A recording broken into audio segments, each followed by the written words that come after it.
Assalamu alaikum warahmatullahi wabarakatuhu. Sunana Rabi'a Sulaiman Yobe, jaruma a masana'antar Kannywood.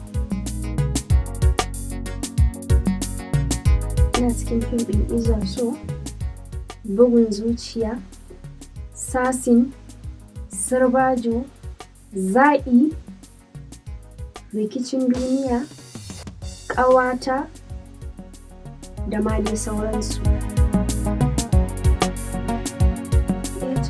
Gaskiya fim ɗin da aka fi sani na da shi shine Izar So. Ba wani irin sina-sinai nake yi ba, amma shi saboda fim ɗin Allah ya ɗaukaka shi, duniya ta san shi, kosin ɗaya kai sai an ganka a ciki. To a Izar So aka fi sani na. Sai Sirbajo shi ma an san ni sosai a ciki, ana kira na Kande. Sai Sasin shi ma an san ni sosai a ciki domin dinni na ja fim ɗin waɗannan guda biyu. Shi dai fim ɗin Sasin ina auren wani alhaji ne mai kuɗi. To sai kuma ya zo ya haɗu da lalurar mutuwar ɓarin jiki sakamakon na takura mai sai ya sake ni, sai ya fita accident. To ƙarshe kuma dai ba wanda ya san mun rabu da shi. To sai na zauna ina jinyarsa. To ƙarshe kuma dai shi ɗan ya shiga zuciyata, nake so na kashe shi na ci dukiya tunda ba shi da kowa daga ƙaninsa sai 'yarsa guda ɗaya. Kuma ya rubuta, na tsinci wata takarda da ya rubuta ya ce gashi nan ko bayan ransa a raba dukiyarsa biyu, ɗaya a bawa Sani, ɗaya a bawa 'yarsa Surayya. To kawai sai na ga to ni kaga zan yi bi babu kenan, ba ni da tudun dafawa. Kawai sai na ce to bari na aika su gaba ɗaya da shi ƙanin nasa da shi alhajin, kaga kowa ma ya rasa.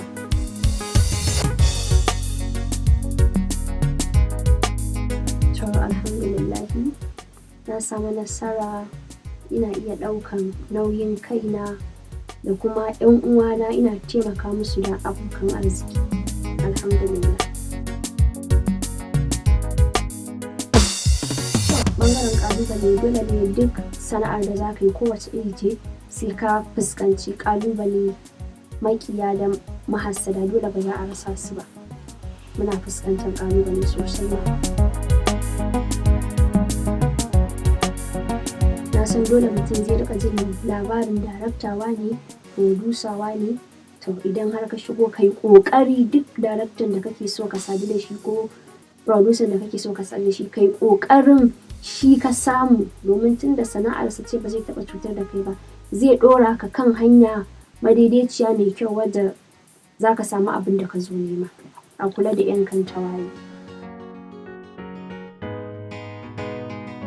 To 'yan kantawaye su ne wanda za ka ga abokinka darakta ne ko producer ne, ƙarshe idan an zo yara haka suna cewa ni kuwa ina sha'awar fim kaza kaza, ya ce ai ni producer ne ko kuma ni darakta ne, ko kuma mata ƙarya ai zai ɗauke ta kai ta gurin abokinsa zai sa ta a fim, ko kuma shi ya ce zai ba da kuɗi ma a yi mata fim. Ƙarshe kuma ba gaskiya ba ne, ya yi ta yaudarar ta, ƙarshe idan ba ta yi hankali ba ya je ya cuce ta ya rabu da ita, kuma ba zai mata abin da ya kamata ba.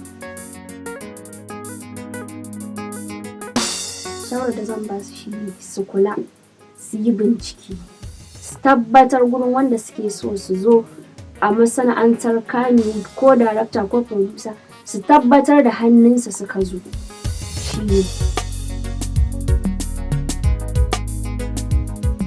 Ina son Allah ya ɗaukaka ni, ya ɗaga darajata. Ina son alkhairin da yake cikin wannan masana'anta Allah ya haɗa ni da shi. Sharrin da yake ciki kuma Allah ya tsare mu, Allah ya kare mu gaba ɗaya. Allah ya ɗaukaka ni, ya ɗaga darajar mu. Da gaskiya labarin aure dai a yanzu babu shi, yanzu nema na fito yi, sana'ata ina ɗaukanta da muhimmanci. Aure na taɓa yin aure, saboda haka yanzu ba wai na ce ba zan yi aure ba ne, zan yi, amma dai yanzu dai ina so na ɗan samu hutu. To ba abin da zan ce wa da masoyanmu sai dai mu ce Allah ya saka muku da alkhairi da kuke bibiyar fina-finanmu, Allah kuma ya bar ƙauna. Kiran da zan yi dai shi ne ya kamata dai gaskiya da sababbinmu da suke shigowa kullum da kuma ma tsofaffin ya kamata kullum dan Allah mu tsaftace sana'ar mu, tunda kaga yawanci ana cewa 'yan fim 'yan iska ne, 'yan fim 'yan iska ne. To ya kamata mu kiyaye duk abin da za mu yi wanda zai ɓata wa sana'ar mu suna. Ya kamata dan Allah dan Annabi mu kiyaye. Kaga ko yanzu shigowar TikTok sai aka gane ashe fa 'yan fim ba 'yan iska ba ne. Tunda yanzu za ka ga matar aure ta fito tana ta baɗala, namijin aure da girman sa gandaidai ya fito yana ta abu. To kaga waɗannan duk su ma suna sha'awar su yi fim ba su samu dama ba ne. Yanzu da Allah ya kawo TikTok a wayarka za ka yi sai kowa ya zo ya nuna halinsa, sai ya zama yanzu 'yan fim an daina kiransu da 'yan iska, yanzu 'yan TikTok ne ake kiransu. Saboda haka dai ba abin da za mu ci sai dai Allah ya shirya, Allah ka shirya mu ka nutsar mana da zuciyarmu, Allah ka sa mu gane.